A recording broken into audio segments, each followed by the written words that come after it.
السلام علیکم ناظرین آج کی اس نئی ویڈیو کے ساتھ میں حاضر ہوں۔ امید کرتا ہوں کہ یہ ویڈیو بھی آپ کو بہت پسند آئے گی۔ ناظرین آج کی یہ ویڈیو انتہائی دلچسپ اور معلومات ہونے والی ہے۔ آج کی اس ویڈیو میں ہم آپ کو بتائیں گے کہ خانہ کعبہ کی تعمیر کتنی مرتبہ ہوئی۔ ناظرین کعبہ ایک سے زائد مرتبہ بنایا گیا۔ مشہور یہ ہے کہ 5 مرتبہ اس کی تعمیر ہوئی۔ پہلی مرتبہ فرشتوں نے بنایا، دوسری مرتبہ حضرت آدم علیہ السلام نے بنایا، تیسری مرتبہ حضرت ابراہیم علیہ السلام نے بنایا اور چوتھی مرتبہ قریش نے دور جاہلیت میں بنایا۔ اس موقع پر نبی پاک علیہ السلام بھی موجود تھے۔ اس وقت آپ کی عمر مبارک 25 سال تھی۔ 5ویں مرتبہ حضرت عبداللہ بن زبیر رضی اللہ تعالیٰ عنہ نے بنایا۔ قریش کی خانہ کعبہ کی تعمیر اس وقت ہوئی کہ رسول اللہ صلی اللہ علیہ وسلم کے اعلان نبوت سے کچھ عرصہ قبل بیت اللہ سیمنٹ کے بغیر ایک دوسرے پر رکھے ہوئے سادہ پتھروں کی صورت میں تھا۔ اس کی اونچائی انسانی قد سے زائد تھی۔ کچھ لوگوں نے کعبہ کا خزانہ لوٹنے کا پروگرام بنایا جو کہ کعبہ کے اندر ایک کنویں میں تھا۔ اس لیے قریش نے ارادہ کیا کہ اسے مزید اونچا کر کے چھت ڈال دی جائے۔ اتفاقاً ان دنوں سمندر نے جدہ کے قریب ایک رومی تاجر کا جہاز ساحل کی طرف پھینک دیا۔ وہ ٹوٹ پھوٹ چکا تھا۔ قریش مکہ نے اس کی لکڑی کو چھت کے لیے منتخب کیا۔ جب سب کا عمارت گرانے کا وقت آیا تو لوگ ڈرنے لگے، مگر ولید بن مغیرہ نے گرانا شروع کر دیا۔ جب اسے کچھ نہ ہوا تو دوسرے لوگ بھی اس کے ساتھ شامل ہو گئے۔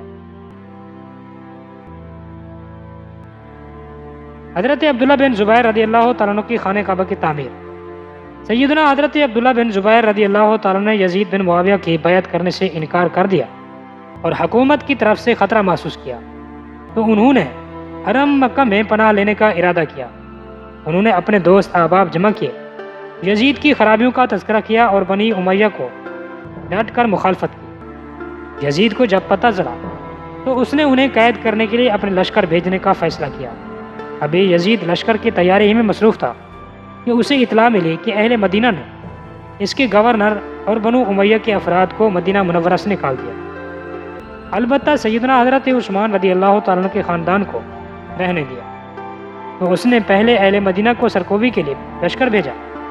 جب یہ لشکر فتح مند ہوا تو اس نے اسی لشکر کو حسین بن نمیر کی قیادت میں مکہ جانے کا حکم دیا۔ اس لشکر نے مکہ مکرمہ جا کر چند دن لڑائی کی تو سیدنا حضرت عبداللہ بن زبیر رضی اللہ تعالیٰ عنہ اپنے ساتھیوں کو جمع فرمائے اور مسجد حرام میں پناہ گزین ہوئے۔ کیونکہ کعبہ کے ارد گرد خیموں کی کثرت تھی، ایک خیمے میں جو آگ لگی تو وہ دوسرے خیموں تک پھیل گئی۔ اس دن ہوا بھی تیز چل رہی تھی۔ اس وقت کعبہ لکڑی اور پتھر سے بنا ہوا تھا اور اوپر غلاف بھی تھا۔ ہوا کے ساتھ شعلے اڑے تو کعبہ غلاف کو آگ لگ گئی۔ آگ ایسی بڑھی کہ غلاف کے ساتھ لکڑی بھی جو کہ پتھروں کے درمیان تھی سب جل گئی۔ اسی طرح بیت اللہ کی دیواریں کمزور ہو گئی، حتیٰ کہ اوپر سے پتھر گرنے لگے۔ اگر کوئی کبوتر بھی کعبہ کی عمارت پر آ بیٹھتا تو پتھر گرنے لگتے۔ یہ دیکھ کر مکہ والے حتیٰ کہ یزیدی لشکر والے بھی شام سے لڑنے کی غرض سے یہاں پہنچے تھے تو سب گھبرا گئے۔ حسین بن نمیر نے سیدنا عبداللہ بن زبیر رضی اللہ تعالیٰ عنہ اور ان کے ساتھیوں کا محاصرہ کر رکھا تھا۔ سیدنا عبداللہ بن زبیر رضی اللہ تعالیٰ عنہ نے مکہ مکرمہ کے چند معتبر لوگوں کو اس کے پاس بھیجا تو انہوں نے حسین سے کہا کہ جس نوجوان یزید بن معاویہ کی ابن زبیر نے بیعت نہیں کی تھی وہ فوت ہو چکا ہے۔ اس کی وفات کعبہ کو آگ لگنے کے 27 دن بعد ہوئی تھی، تو اب ہم اسی لیے لڑائی پر مصر نہیں ہیں۔ تم واپس چلے جاؤ اور دیکھو تمہارے نئے حاکم معاویہ بن یزید کی رائے کا کیا انجام ہوتا ہے۔ لوگ اس پر متفق ہوتے ہی تو اس نے کہا کہ دیکھو کہ وہ اس بات پر متفق ہوتے ہیں یا نہیں۔ وہ لوگ اس پر مسلسل زور دیتے رہے حتیٰ کہ وہ شام کی طرف لوٹ گیا۔ کعبہ کو آگ لگنے کا واقعہ روز ہفتہ 3 ربیع الاول 64 ہجری کو پیش آیا اور حسین بن نمیر کی واپسی 5 ربیع ثانی 64 ہجری کو ہوئی۔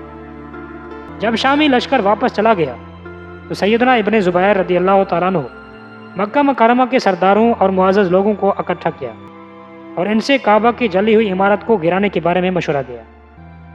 بہت کم لوگوں نے اس بات کی تائید کی تو اکثر لوگوں نے اس سے انکار کیا۔ سب سے زیادہ اس کے مخالف سیدنا حضرت عبداللہ ابن عباس رضی اللہ تعالیٰ عنہما تھے۔